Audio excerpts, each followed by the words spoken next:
Ok, muy buenas noches, buenas tardes en algunos lugares seguramente. Bienvenidos a este programa, La Belleza de Amar, cada martes a las 18 horas. Les acompañamos. Quien les habla, José Valdeón Valdivia, soy psicoterapeuta familiar y de pareja.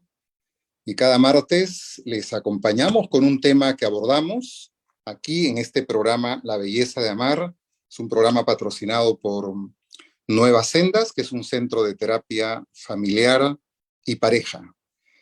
La semana pasada estuvimos abordando un tema que titulamos ¿Por qué peleamos realmente cuando peleamos como pareja? Partimos de la premisa en que muchas veces los motivos por los cuales pelea la pareja no son los motivos verdaderos, sino que hay unos motivos de fondo que no aparecen en la superficie, que es la razón verdadera por la cual las parejas entran en conflicto allí. Quedamos que en esta oportunidad íbamos a poder absorber más preguntas, a dialogar un poco más. El tema del matrimonio es todo un gran tema, hay muchas preguntas, muchas inquietudes al respecto. Así que vamos a tener un buen tiempo de preguntas. Permítame por unos minutos nada más hacer un pequeño resumen de lo que hablamos la semana pasada para poder complementarlo hoy día. Dijimos que hay tres razones por las cuales generalmente las parejas pelean y que es el motivo de fondo. Hay una autora, Mara Selvini, que habla que las parejas generalmente discuten por conflictos de segundo orden y queda oculto el conflicto real, el conflicto que sería de primer orden allí.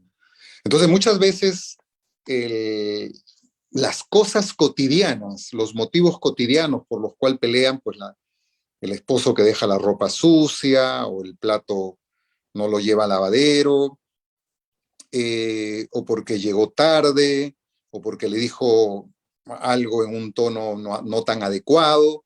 Entonces se arman grandes peleas. Y las mismas parejas nos dicen, pero en verdad nosotros peleamos por tonterías, por pequeñas cosas, trivialidades. Claro, el motivo de segundo orden, el motivo visible, son trivialidades, pero en el fondo hay motivos reales que sí son de peso, son los conflictos de primer orden allí. Entonces, hablamos de que habían tres motivos principales de fondo por los cuales generalmente pelean las parejas. Uno es porque son diferentes cerebralmente, ¿no? Uno es de Marte y otro es de Venus. Dos culturas psicológicas diferentes. Y pelean ¿por qué? Porque Marte quiere que Venus se convierta en Marte y Venus quiere hacer lo mismo, que Marte se convierta en Venus. Marte quiere que Venus deje de hablar el lenguaje de Venus para que hable solo el lenguaje de Marte. Y entonces, como no pueden dejar o no logran convertir uno al otro, pues hacen grandes conflictos, viven grandes conflictos la pareja. La otra razón por la cual pelean son también las culturas familiares con las cuales vienen de sus familias de orígenes, ¿no? Cada miembro de la pareja pues ha crecido en un ambiente familiar, ha crecido con ciertas costumbres, con ciertas filosofías de vida, con ciertas tradiciones, con cierta cosmovisión frente a la vida. Y eso lleva al matrimonio. Por ejemplo, el tema del dinero. ¿Cómo se vive el dinero en el caso de la esposa? ¿Cómo se vive el dinero en el caso del esposo? Quizá para el esposo el dinero está hecho para gastarlo y disfrutarlo.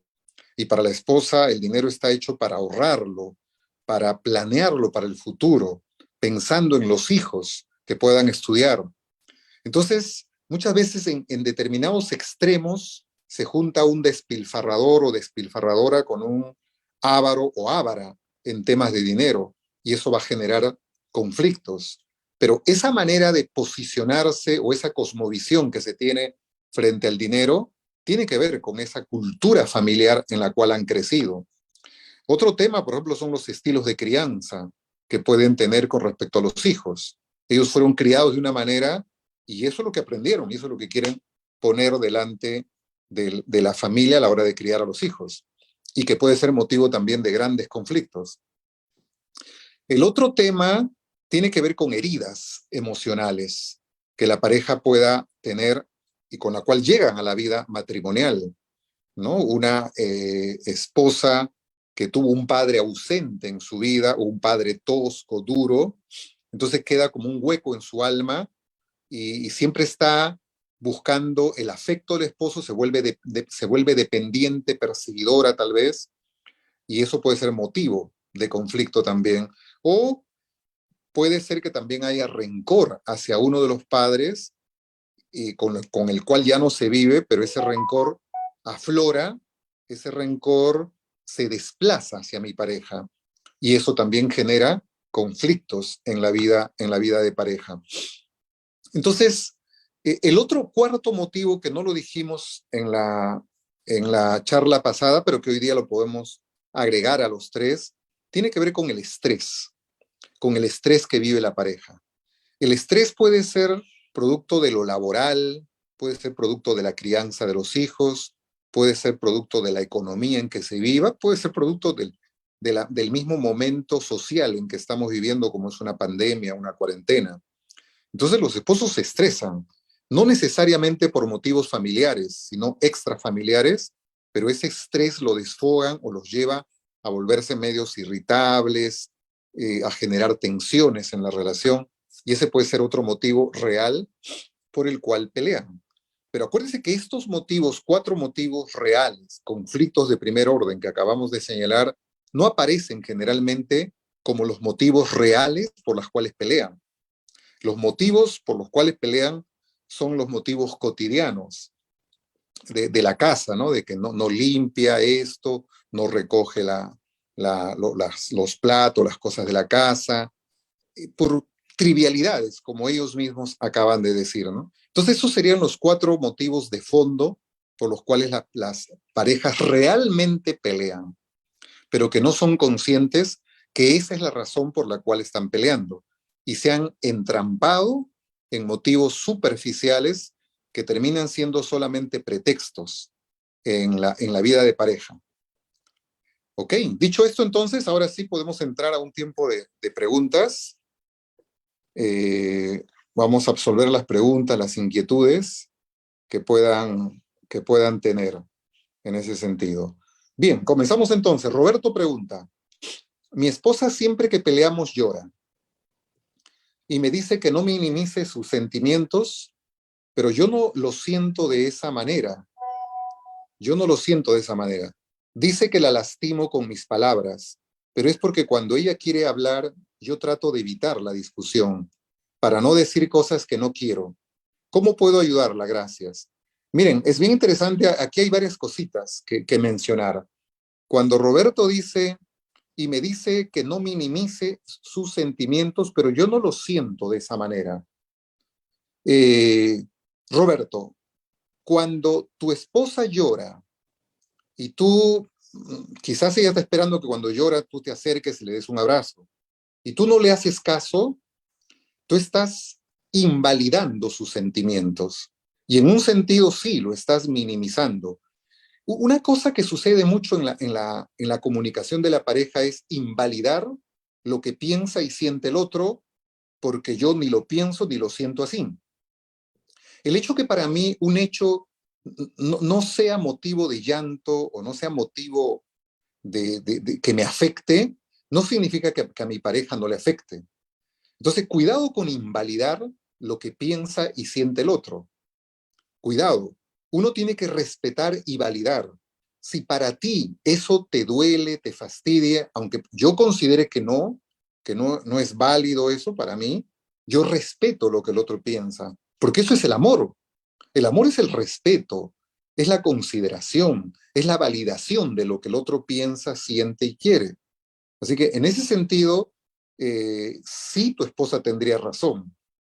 Dice después, dice que la lastimo con mis palabras, pero es porque cuando ella quiere hablar yo trato de evitar la discusión. Claro, acá tiene que ver con lo que somos de Marte y somos de Venus. El hombre de Martes resuelve una pelea evitando la discusión. La mujer que es de Venus quiere resolver el conflicto discutiendo, hablando. Entonces, cuando tú no quieres hablar, tú la estás invalidando otra vez, la estás descalificando otra vez. Entonces ella se siente no escuchada por ti, ignorada por ti y tal vez hasta despreciada por ti en ese sentido. Claro, yo entiendo tu intención, no quieres pelear, no quieres entrar en conflicto.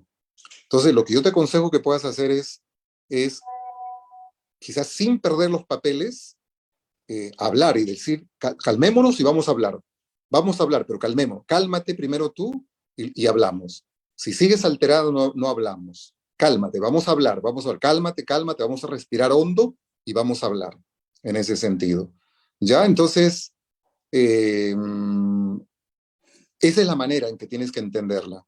Yo creo que tu esposa, de lo que tú dices aquí, no se está sintiendo muy atendida, escuchada, comprendida por ti. No lo sé si es porque es un motivo de su infancia, de ese hueco, de no haber tenido un papá afectivo en su vida, o puede ser porque realmente eres un esposo un tanto desafectivo, un tanto distante, un tanto frío. Entonces, o puede ser una mezcla de ambas cosas ahí. Entonces, creo que tendrías que tú evaluar eso y acercarte. O sea, la afectividad, el cariño es importante en las relaciones humanas. Un abrazo, un beso, una caricia psicológica con una buena palabra. Siempre son importantes, ¿no? Carmela dice, mi esposo es muy desordenado y no quiere ayudar en casa. Yo trabajo todo el día y ya estoy cansada. Ok, Carmela, yo te preguntaría, ¿cómo se lo dices a él que es desordenado y que no ayuda en casa? O sea, es muy fácil lanzar una crítica, que puede ser válida el contenido. O sea, es muy válido lo que tú dices, desordenado y está mal. No quiere ayudar en casa, está mal. El contenido es válido y tienes razón, pero quizá la forma, el tono en que tú lo presentas como crítica, a él lo lleva a ser más desordenado y a no querer ayudarte en casa. A veces los seres humanos actuamos como adolescentes, nos sale el adolescente que tenemos, que por dar la contra hacemos lo contrario justamente de lo que se nos pide. Entonces, cuidado con la crítica. Es muy típico en las mujeres criticar al hombre, que de paso el hombre da muchos motivos para la crítica, pero con eso no lo cambian. Con eso lo pueden hacer más o peor de lo mismo. Entonces, cuidado con eso. Lo que tienes que hacer es decirle, en vez de decirle, tú nunca me ayudas en la casa, decirle, mira, yo necesito que me ayudes. A mí me gustaría que tú participes también en los quehaceres de la casa. A mí me gustaría que fueras un poco más ordenado en las cosas. Y no en vez de decirle, tú eres un desordenado, tú siempre dejas las cosas tirado. El tú siempre, el tú nunca es una crítica, es un acusar, es un señalar. Entonces no uses el tú, usa el yo. Yo necesito, yo quisiera, a mí me gustaría.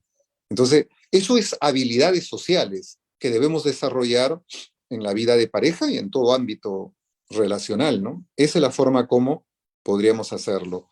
Alex pregunta, mi esposa se queja de todo y eso me estresa. ¿Cómo puedo ayudarla? Tendrías que primero evaluar de dónde viene su queja.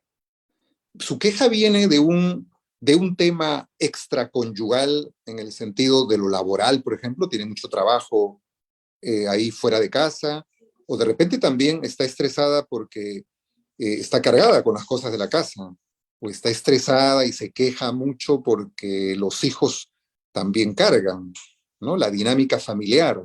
Entonces tendrías primero que ver por qué se queja. O sea, no te quejes de su queja. Primero evalúa qué la está llevando a su queja. A mí me parece que puede haber un tema de estrés que la lleva a la queja, o puede haber otro tema, ya algo de lo que hemos mencionado anteriormente con respecto a heridas emocionales. Entonces, no te quedes mirando la queja, mira detrás de lo que hay de la queja y en base a eso puedas enfrentarla y ayudarla allí. De repente la queja es también que de repente tiene un esposo ausente. Eso en la consulta privada lo he visto muchas veces. Esposas que sienten que no tienen un esposo al lado, que tienen un buen papá para sus hijos, pero tienen un esposo lejano, distante y ausente. Entonces, tendrías que evaluar eso y de esa manera poderla ayudar. En dónde radica su queja y poder atender el fondo por el cual ella realiza la queja, ¿no? Analí pregunta, ¿qué pasa si ambos tenemos niños heridos? Y aflora cuando discutimos. Niños heridos se refiere a que cada uno de ellos, como adultos ya, tienen un niño herido, una niña herida. Y obviamente esos niños heridos van a chocar unos con otros y el gran problema es que se pueden herir mutuamente allí, ¿no? Y obviamente aflora cuando discutimos. Sin querer a veces nos herimos, claro, el niño herido hiere.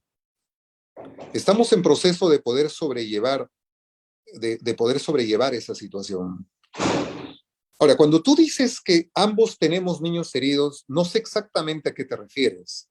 O sea, si estás siendo muy consciente de esas heridas internas que traes de tu infancia, si ya estás en un proceso terapéutico, o no sé cómo llegas a esa conclusión de niños heridos, o por los síntomas tal vez que en otros programas hayamos mencionado. Entonces hay que sanar ese niño herido. Y miren, muchas veces, escúchenme bien parejas, muchas veces nuestro niño está herido y ha sido herido por papá o por mamá. Pero como yo ya no vivo con papá o mamá, mi niño herido ya no pelea con mamá o con papá, mi niño herido pelea con el esposo o con la esposa. Entonces, ¿cómo sano mi niño herido? Mi niño herido sano cuando yo sano mi herida, sano mi vínculo que he tenido y que tengo con papá y con mamá. Entonces, yo tengo que evaluar dónde está la raíz de mi herida. Es muy probable que descanse en mi relación, en mi vínculo con papá o con mamá. Y yo procure evaluar dónde está mi rabia y procure sanar ese vínculo. Procure tomar conciencia de esa herida que me han hecho y procure sanarlo. Cuando yo sane ese niño herido, que significa sanar mi vínculo con papá o con mamá o con ambos, entonces ya no voy a tener un niño herido que pelee con el de mi esposo o el de mi esposa. Entonces el consejo para cada uno de ustedes es evalúense, reflexionen y sanen su vínculo con papá o con mamá que hayan tenido, ¿no? Sani pregunta, la pelea con mi esposo es siempre por dinero y al final me dice, trabaja pues. Otra vez te digo, Sani, probablemente no sea el tema del dinero. El dinero al final es el pretexto.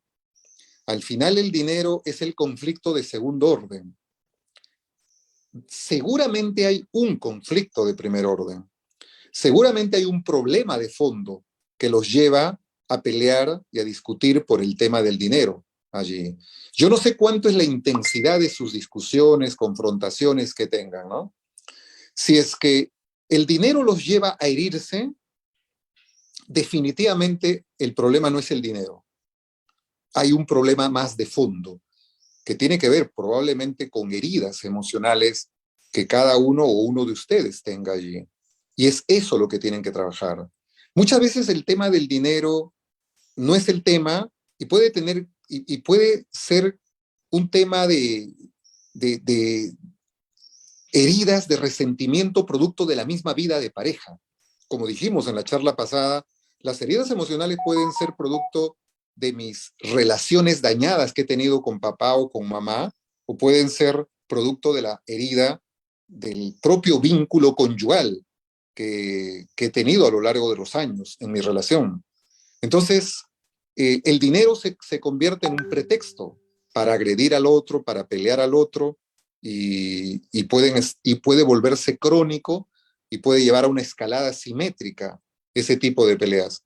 Entonces yo sugeriría que puedan evaluarse internamente y lo otro es que ya yendo al tema específico del dinero, que también hay que abordarlo, lo hagan con una tercera persona, no necesariamente con un terapeuta, pero con un familiar, con un amigo, y hablen ahí el tema del dinero y trabajen el tema del contenido, es decir, el tema específicamente del dinero. Con un terapeuta pueden trabajar ya los problemas psicológicos y heridas que puedan haber detrás del problema del dinero en ese sentido, ¿no?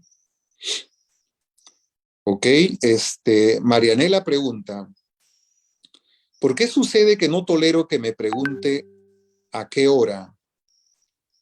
¿Por qué hice eso? ¿Por qué te ayudó tal persona y por qué? ¿Es normal que una esposa o esposo quiera saber todo lo que su pareja y que piense si no contesta, eso convierte en una persona no confiable? A ver, la redacción no la entiendo muy bien, pero lo que puedo, hasta donde puedo entender es que uno de ellos siempre está preguntando a qué hora es, dónde hiciste, por qué te ayudó tal persona. Eso tiene que ver con un control, con el controlar a la pareja. Ahora, no está mal que uno quiera saber todo de su pareja, pero la forma, el tono en que se hace eso puede terminar resultando ser un control. Mientras todo eso se haga de manera espontánea, y cómo te fue, y cómo te fue, y cómo estuviste, y cómo te salió, y cómo fue esa persona, y qué te dijo. O sea, en ese tono, en esa espontaneidad, en ese demostrar interés que quiero saber de ella o de él, no es control. Pero ese mismo contenido, con otro tono, con otra motivación, con otro interés, sí resulta un control. ¿Dónde estuviste? ¿Y a qué hora? ¿Y por qué? ¿Y cómo? ¿Por qué te ayudó? ¿Y por qué no viniste más temprano? Entonces sí suena a control. Y si la persona, uno de los cónyuges se comporta con una especie de controlador, probablemente haya cierta ansiedad en esa persona. Los dos signos conductuales, actitudinales de la ansiedad es el control y la duda. O sea, cuando yo quiero controlarlo todo, querer controlar el tiempo, controlar a las personas, controlar mi trabajo, todo quiero que sea exacto, perfecto, ordenado, eso revela un grado de ansiedad. Entonces, es eso lo que tendrías que evaluar, este, Marianela, ¿no? Es lo que tendrías que evaluar. ¿Hay un tema de ansiedad en ti que te lleva a ser controladora o, o es espontáneo tu forma de controlar? Tal vez tengas que corregir la forma, ¿no? Más espontánea, más libre y que no suene a control, ¿no? De repente esa forma tuya le hace recordar a él a la mamá que tuvo y que lo controlaba todo. Muchas veces pasa eso y enganchan, ¿no? Y eso va a generar conflicto. Lilibet pregunta, ¿qué hacer si mi esposo me dice que soy una dramática, que exagero en todo, que estoy loca y es indiferente en lo que yo le hablo de mis sentimientos? Ok, quizá lo que tú estás reclamando, Lilibet, me da la impresión detrás de tu palabra, es como si tú me estuvieras diciendo, yo me siento sola en esta relación, yo me siento que no me entiende, yo me siento que no puedo contar con mi esposo cuando yo lo necesito. Yo siento que es un esposo presente físicamente pero ausente emocionalmente. Y cuando yo reclamo atención, cuando yo busco una conexión más con él me ataca de dramática, de loca, de que exagero y todo eso. Quizá, Lilibet, tú tienes que evaluar tu sentimiento de soledad. Tu sentimiento de soledad tiene que ver con una historia de tu vida pasada que tiene que ver con tu relación con papá, que dejó un hueco en ti, o tiene que ver exactamente con tu relación con tu esposo allí. O puede ser una mezcla de ambos también. Entonces tendrías que evaluar que ese sentimiento de soledad, ese hueco en el alma, ya viene de una historia familiar con papá o ha sido producida en este tiempo de conyugalidad. Pero desde donde sea el origen, lo que tú tienes que hacer es hablarlo de otra manera.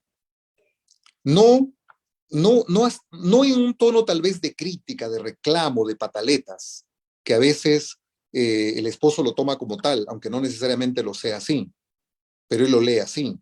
Entonces, lo que tú tienes que hacer es, pues salgan un día a tomar algo y tú dile, otra vez. Otra vez usen, yo les digo mucho a los esposos y las esposas, en vez de señalar, tú eres así, tú eres asá, usen el yo necesito, el yo quisiera, el a mí me gustaría.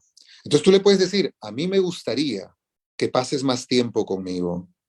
Yo quisiera, ¿no? Que me escucharas más, mis cosas, mis temas que yo tengo. Entonces tú le puedes decir eso a tu esposo. Habla lo que tú sientes, lo que tú necesitas, lo que tú quieres. Y deja, y no le señales sus errores, no caigas sutilmente en críticas. Entonces, de esa manera puedas arreglar ese tema, ¿no? Y Masumak pregunta, mi pareja siempre piensa que todos lo atacan y actúa a la defensiva. Es muy hiriente en sus palabras. Bueno, lo que tú me dices de tu pareja me hace pensar a mí que es una persona muy herida. Cuando tú te acercas a un perrito que está herido, que está con una herida, digamos, física, y tú lo quieres, y te acercas, el perrito te va a morder, porque lo han atacado y lo han herido. Y entonces cada que se acercan, va a sentir que lo vuelven a atacar. Y por eso hiere, al toque ataca, al toque está a la defensiva. Entonces probablemente eso le esté pasando a tu pareja. Tiene un niño herido, es una persona que está herida allí. Entonces, eh, ¿cómo se logra eso? De repente no quiere hacer terapia, de repente no quiere evaluar. Entonces, lo que hay que hacer es, y lo hemos dicho en reiteradas veces, que el amor es terapéutico. El amor es profundamente terapéutico. Lo hemos dicho otras veces. Si tú, en vez de reaccionar mal frente a su defensiva, frente a sus palabras hirientes, tú le respondes con amor, tú le das caricias psicológicas, tú lo abrazas. Entonces, eso lo va a ir calmando y puede ir sanando su herida. Es como el perrito que está herido. Si tú lo quieres cargar así de una sola vez, te va a atacar y te va a morder. Pero si tú empiezas de a poquito, le sobas la cabecita, de a poquito, él se siente que no es ataque, él se siente que hay una caricia. Y poco a poco, y lo pueden probar, el perrito deja de estar a la defensiva y deja de estar atacando a los demás. Porque el amor siempre es terapéutico. El amor siempre es transformador. Entonces puedes hacer eso. Te animo a que lo pruebes con tu esposo o tu esposa y vas a ver los cambios que puedes generar y eso mismo lo puede ayudar a que él pueda otra vez llevarlo a que tome la decisión de poder buscar una ayuda terapéutica, ¿no? Liz pregunta, siempre estoy a la defensiva con mi esposo porque descubrí muchas mentiras y ya no confío en él. Bueno, evidentemente en esta pareja ha entrado y ha invadido el monstruo de la desconfianza, que es uno de las tres anticlaves con las cuales se desgasta y se corroe la relación conyugal. Te aconsejo y te sugiero que puedas ver en las grabaciones que tenemos aquí en el programa La Belleza de Amar en YouTube, una charla que titulamos Las tres anticlaves que desgastan la vida conyugal. Hablamos ahí del síndrome del Triángulo de Bermúdez. Tres aristas que tragan, o tres actitudes que tragan y hacen naufragar y pueden hundir la barca conyugal. Una de ellas es la desconfianza, que es la que ha entrado en ti. Claro, la desconfianza ha entrado en ti porque tú tienes motivos. Él te ha mentido muchas veces. Lo que yo no sé es si él te ha pedido perdón, ha sido sincero, ha sido genuino en su pedido de perdón o no. Yo no sé cómo han manejado las mentiras pasadas. Si es que no ha habido un buen arreglo, un buen diálogo, entonces la desconfianza va a seguir y eso se va a volver crónico y los va a seguir discutiendo, los va a seguir desgastando conyugalmente. Ustedes necesitan una ayuda terapéutica o una ayuda de consejería de alguien, y que termine un matrimonio uno de mentiras, de desconfianza, y decidan empezar un matrimonio dos. O sea, perdónense, tal vez no se han perdonado tampoco. Entonces tú lo atacas a él por sus mentiras, pues él sigue mintiendo más. Entonces caen en un círculo vicioso. A más ataque, más mentira. A más mentira, más ataque. Y ahí pueden estar dando vueltas en ese círculo vicioso, alimentando y nutriendo más la desconfianza, desgastando más la relación conyugal. Entonces, busquen una ayuda y puedan hablar, decidan, ¿quieren continuar en esta relación? La relación se sostiene si hay confianza. Y para eso, empecemos de nuevo. Vamos a perdonarnos las mentiras, vamos a perdonarnos los ataques, estamos dispuestos a empezar de nuevo, entonces empiecen. Pero tienes que poner un punto final a una manera de vivir la conyugalidad para empezar a otra manera de vivirlo allí. De lo contrario, pues vas a seguir desgastándote más, ¿no? Venus pregunta, cuando estamos en desacuerdo con mi marido, no sé cómo hacerle entender que su demasiada sinceridad lastima. Es demasiado estricto, es muy tajante. No sé a veces cómo llegar a él sin que lastimen sus palabras. Ok, entonces quiero entender que él es una persona muy estricta, él habla de muy honesta, de muy sincera. Puedo pensar que detrás de esa dureza que hay en él, que tú lo dejas entrever en tus palabras, hay un niño herido también. O sea, ¿qué lo hace que él sea tan duro, tan estricto, y a veces con sus palabras tan hirientes tal vez, y tan cerrado tal vez también? Tú le dices, no, mejor no lo hagas así, habla de otra manera, y tal vez con los hijos, ¿no? No seas tan duro, no seas tan estricto, sé un poco más permisivo, sé un poco más afectuoso. Tal vez él se encuentra, no tengo muchos datos para poderlo entender, pero tal vez él tiene una herida dentro que explica ese carácter, que explica esa forma de ser, esa forma de actuar allí. Entonces, otra vez te digo, ¿cómo estás reaccionando frente a eso? Tú dices que no se ponen de acuerdo. De repente, él está sintiendo crítica de parte tuya y él se siente criticado por ti. Una persona que se siente criticado se atrinchera más, se cierra más en su posición, y eso hace que no cambie, que se endurezca más. Entonces, otra vez, que no sea a través de la crítica, que sea de otra manera lo que tú le hagas entender, le expliques tu posición, de otra manera, que no suene a crítica allí. Y otra vez, si es un niño herido, y de alguna manera su forma de defenderse y atacar al entorno, porque ha crecido de niño, ha sentido un mundo agresivo, un mundo hostil. Entonces, las personas que han crecido así, en ese hogar, en esa familia que lo ha hecho sentir y lo ha hecho vivir como un mundo hostil y agresivo, crecen. Cuando son adultos, entonces están a la defensiva. Están siempre defendiéndose o atacando. Y una manera suave de hacerlo es eso, siendo estricto, siendo rígido, siendo sumamente hipernormativos allí. Entonces, eso tendrías que evaluar en él. Y otra vez, lo que dijimos anteriormente, ¿no? Puedes darle amor, paciencia. Sé que es difícil en la vida conyugal, y sé que estos casos a veces se exasperan, pero ese es el camino. El otro camino, pues, va a ser más de lo mismo, ¿no? Va a ser más de lo mismo en ese sentido, ¿no? Disculpen, estamos aquí. Ok, Venus, ya está. Jessica pregunta ahora, yo y mi esposo nos separamos, pero siento que a pesar que vivimos en distintos lugares, él quiere controlarme, y si no me dejo, quiere vengarse con la manutención de mi hijo. Claro, estos son lo que, lo que en otras oportunidades hemos dicho, las parejas que siguen enganchadas, que no se han separado, que se han separado, pero que no se han separado, como que están entrampados. muchas veces puede ser más de un lado que del otro. Yo no sé exactamente si el caso de Jessica es así, pero sí, yo no sé cuál es la historia de la separación. Yo no sé si fue una separación pacífica o fue una separación, pues, al guerrazo, ¿no? Yo no sé qué heridas se hicieron unos a otros y yo no sé cuánto de resentimiento todavía queden por uno o por el otro lado.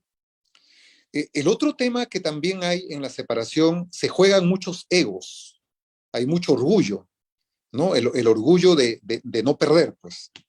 Y en ese sentido, entonces, si él quiere controlarte, si yo lo tuviera enfrente a él qué se quejaría de ti delante de mí?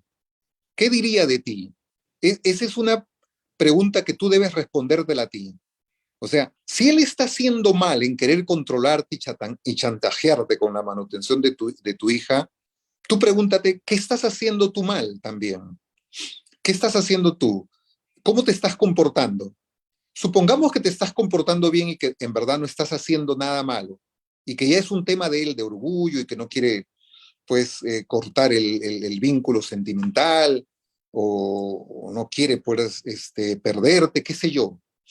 Entonces, lo que tienes que hacer es búscate un aliado, pero un aliado sobre todo que lo conozca él, que él respete a esa persona, con el cual puedan conversar este tema. Entonces, porque si tú entras al choque, al guerrazo, sí, la cosa se va a ir deteriorando más y quien va a perder más acá es la hija. Porque ya hemos dicho muchas veces que los hijos no se trauman porque los padres se separan. Los hijos se trauman porque los padres viven en guerra, sea que vivan juntos o vivan separados. Entonces, no entres al choque tú.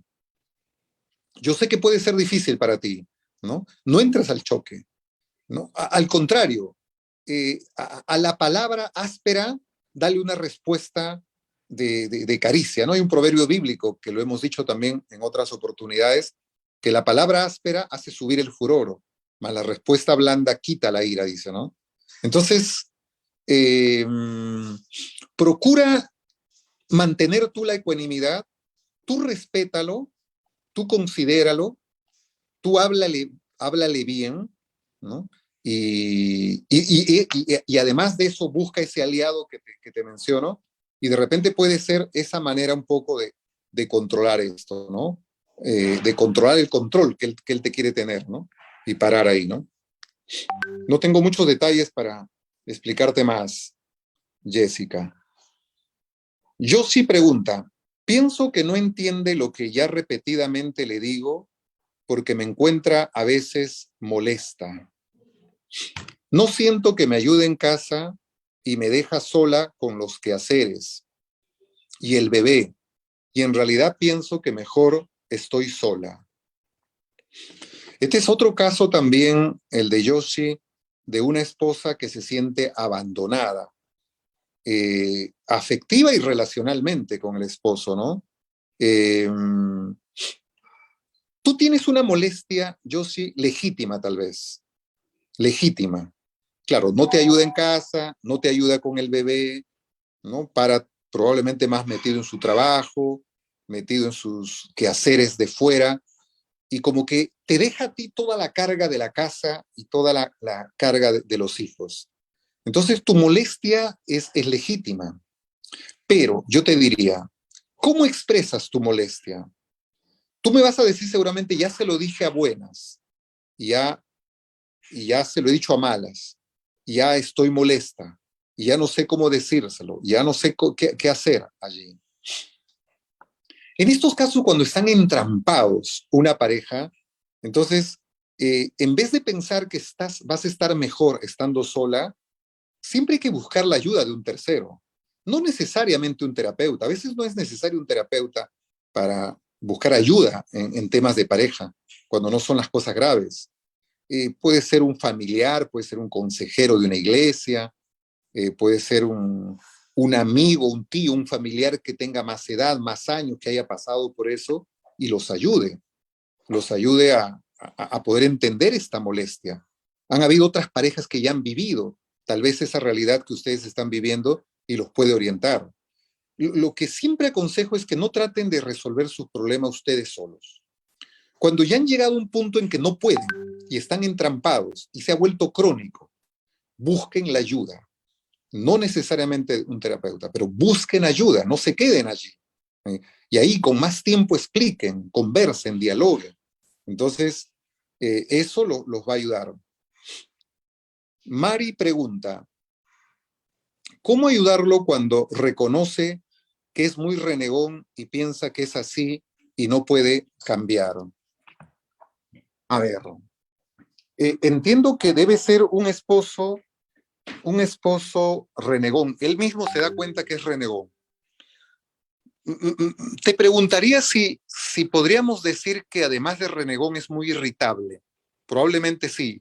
Se irrita fácilmente, explota fácilmente, de cualquier cosita anda molesto, es una gasolina andando. Eso revela que tiene un niño herido.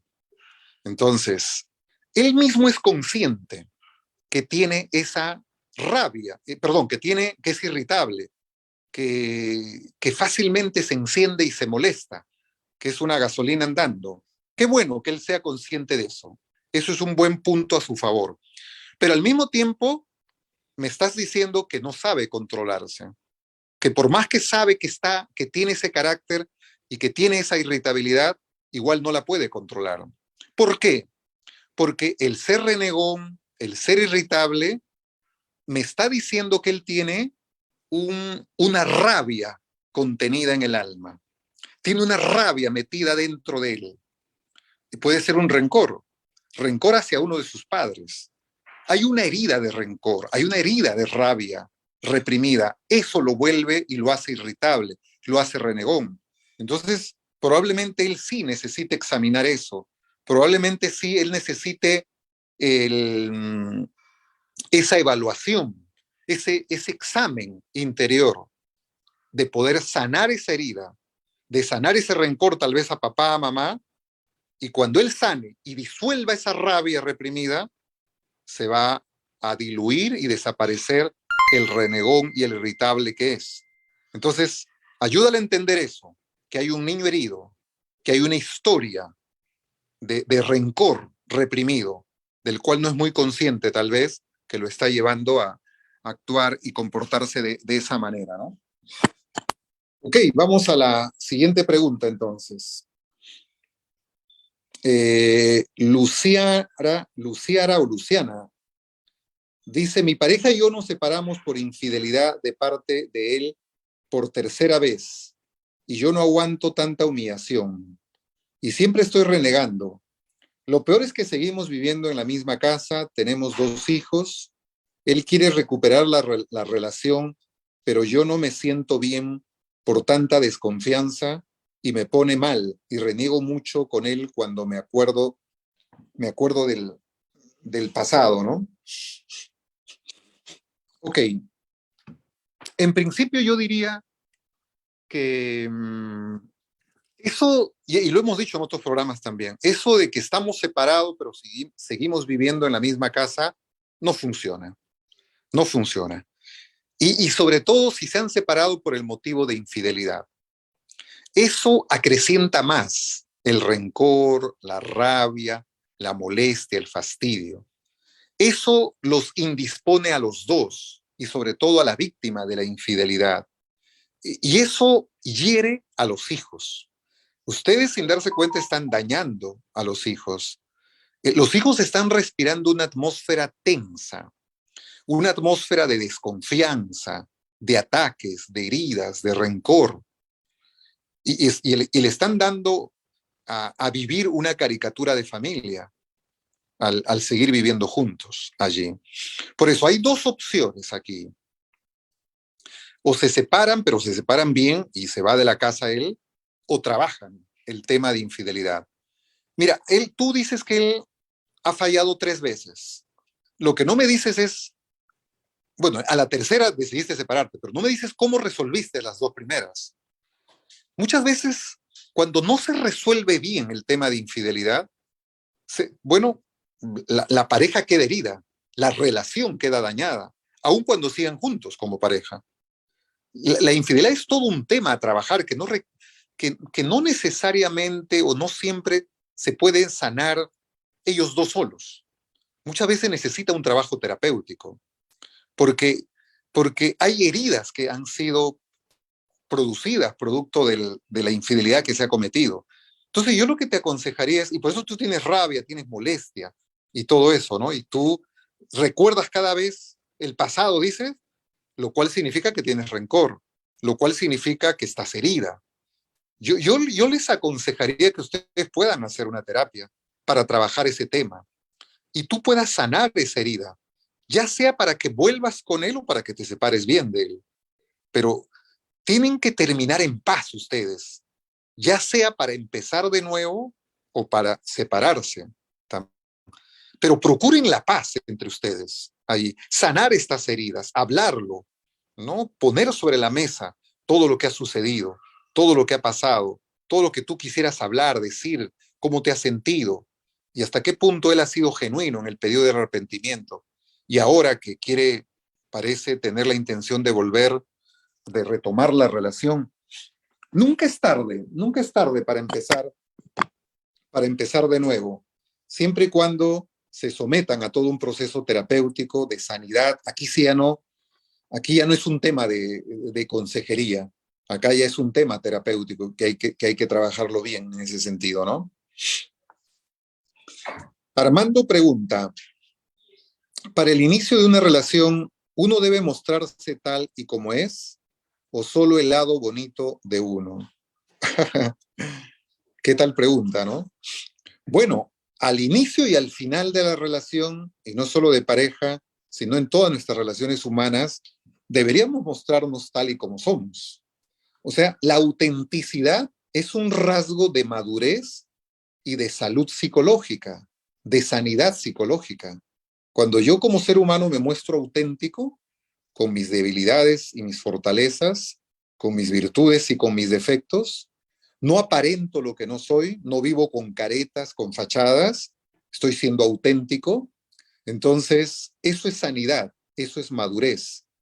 Y de esa manera debo mostrarme al inicio de la relación, durante la relación y hasta el final de la relación. Porque eso va a permitir que la relación pues sea más sana, más saludable, más profunda, logre mayor unidad. Ahora, yo entiendo que cuando uno está en la etapa de enamoramiento o de noviazgo a veces, siempre tendemos a mostrar pues nuestra mejor careta. Yo siempre digo que en la etapa de conquista, en el enamoramiento, generalmente somos actores o actrices. Estamos representando un papel, no nos estamos mostrando auténticamente. Y claro, cuando ya nos casamos, empieza la convivencia, dejamos la actuación, nos despojamos del actor y de la actriz y nos enfrentamos a realidades. Y uno se da cuenta, yo no me casé con esta persona. Entonces, eso sucede muy a menudo, ¿no? Pero no, el consejo es ser auténtico y ser auténtico para tu relación con una pareja y relación con todos en general, ¿no? Lu pregunta, ¿por qué un hombre es infiel dentro de una relación? Ahora, a ver, Lu, me preocupa un poco tu pregunta porque tu pregunta es una generalización. O sea, tú estás partiendo de la premisa que todo hombre es infiel. Y no es así. Yo sé que muchas mujeres, producto de sus historias de vida también, ya tienen eso en mente, ¿no? Que todos los hombres son infieles. Hombre es sinónimo de infiel. Es cierto que en el hombre hay esa tendencia muy marcada a la infidelidad, pero no todos los hombres son infieles. Ahora, tendrías que preguntarte por qué ese hombre con el cual tú estás es infiel. O mejor aún, ¿por qué escojo yo hombres que son infieles allí? Entonces, tendrías que afinar un poco tu pregunta, ¿no? Pero para no evadir la respuesta a lo que estás preguntando es, eh, un hombre, o sea, el futuro infiel obviamente también se va forjando en el hogar. De repente vivió en un hogar donde tuvo un modelo de padre infiel. Vivió en un hogar donde no se le enseñó principios, no se le enseñó el respeto a la mujer, no se le enseñó el respeto al prójimo allí. Entonces, y está repitiendo modelos en ese sentido. O sea, tiene que ver no tanto con su género, que es hombre, tiene que ver con su historia de vida, tiene que ver con sus valores, tiene que ver con su formación, con su carácter. Ahora, siempre hay la posibilidad de que aun cuando yo haya crecido en un hogar de padre infiel, de antivalores, el peor medio sociofamiliar que me haya tocado, siempre hay la posibilidad de yo cambiar, de yo cambiar. Yo no soy, yo soy finalmente lo que hago con lo que hicieron de mí, decía Jean-Paul Sartre, ¿no? Eso es el hombre, yo soy lo que hago con lo que hicieron de mí. Entonces, finalmente yo decido qué ser. Yo puedo haber venido de un hogar infiel, de una familia disfuncional, y yo ser funcional, y yo ser maduro y crecer en ese sentido, ¿no? Entonces, esa es un poco la respuesta a tu pregunta. No es entonces un tema de hombre, es un tema de historia, de crianza, entonces, ¿no? Ok, listo entonces. Hemos llegado así al final del programa de hoy día. Espero que les haya servido el tema que hemos compartido, por qué peleamos realmente cuando peleamos como pareja. Hemos absolvido preguntas, inquietudes. Si les gustó el programa, pues suscríbanse a mi canal en YouTube, José Valdeón, psicoterapeuta familiar, denle un like, un pulgar levantado, compartan con otros amigos, otros familiares. Todos los martes a las 18 horas, hora de Lima, Perú, les acompaña su servidor, José Valdeón Valdivia. Soy psicoterapeuta familiar y de pareja, y cada martes les acompaño con un tema, con un tiempo de preguntas y de inquietudes, todo con el fin de contribuir en la salud psicológica de la familia, de los matrimonios y de la crianza de los hijos también. Un gusto haber compartido con ustedes en esta noche ya, y los espero el próximo martes con un nuevo tema para compartir con ustedes. Dios les bendiga y hasta la próxima.